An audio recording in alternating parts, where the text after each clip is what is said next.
रची रची अंगनाली पावले बानी चौका पुरवले बानी हो। ए सखी गंगा जल से कालसा भरवले बानी आजू घरे मैया आई है हो। ए सखी गंगा जल से कालसा भरवले बानी आजू घरे मैया आई है हो।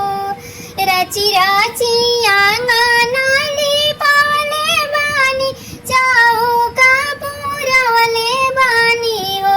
ये सखी गंगा जल से कालसा भरवले बानी आजू घरे मैया आई है हो। 16 सिंगारा काई दुर्गा मैया आंगन बिराजेली हो। 16 सिंगारा काई दुर्गा मैया आंगन बिराजली हो। ए सखी नवा दिना पूजब चरनिया भवाना माँ के भाग जागल हो। ए सखी नवा दिना पूजब चरनिया भवाना माँ के भाग जागल हो। ओढ़उल के आसन लगाई दिहनी दियारा जराई दिहनी हो।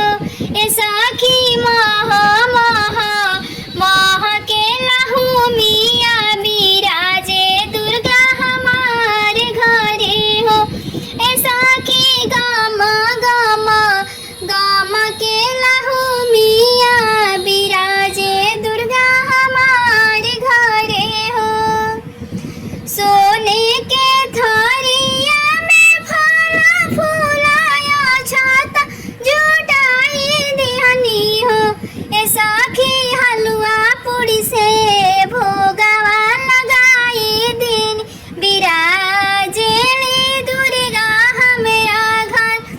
सुन के थरिया में फल फूलाया छाता जुटाई दिहनी हो।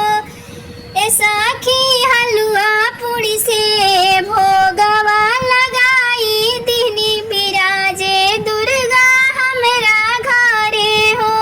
लाले लाले चुंदरी मांगाई लिहनी माई के ओढ़ाई दिहनी हो। ए सखी लाले सिनुरा माई के पहिराई दिहनी बिराजे दुर्गा हमरा घरे हो। लाले लाले चुंदरी मांगाई दिहनी माई के ओढ़ाई दिहनी हो। ए सखी लाले लाले सिंदूरा माई के पहिराई दिहनी बिराजे दुर्गा हमरा घरे हो। गंगा जल से पाऊआ पखार दिहनी आरती उतार दिहनी हो। ए सखी छकिया लवंग के कईनी भोगवा बिराजे दुर्गा हमरा घरे हो। गंगा जल से पाऊआ पखार दिहनी आरती उतार दिहनी हो। ए सखी छकिया लवंग के भोगवा लगा दिनी दुराजे दुर्गा हमरा घरे हो।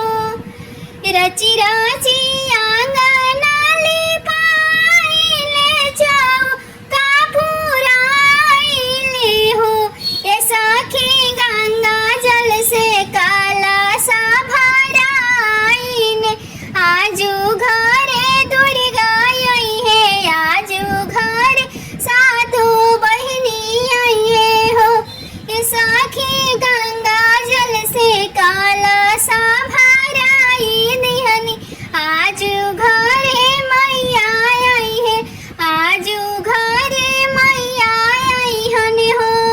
प्लीज़ मेरी गीत अच्छी लगी तो वीडियो को लाइक कमेंट सब्सक्राइब जरूर करें और कमेंट में जय माता दी जरूर लिखें।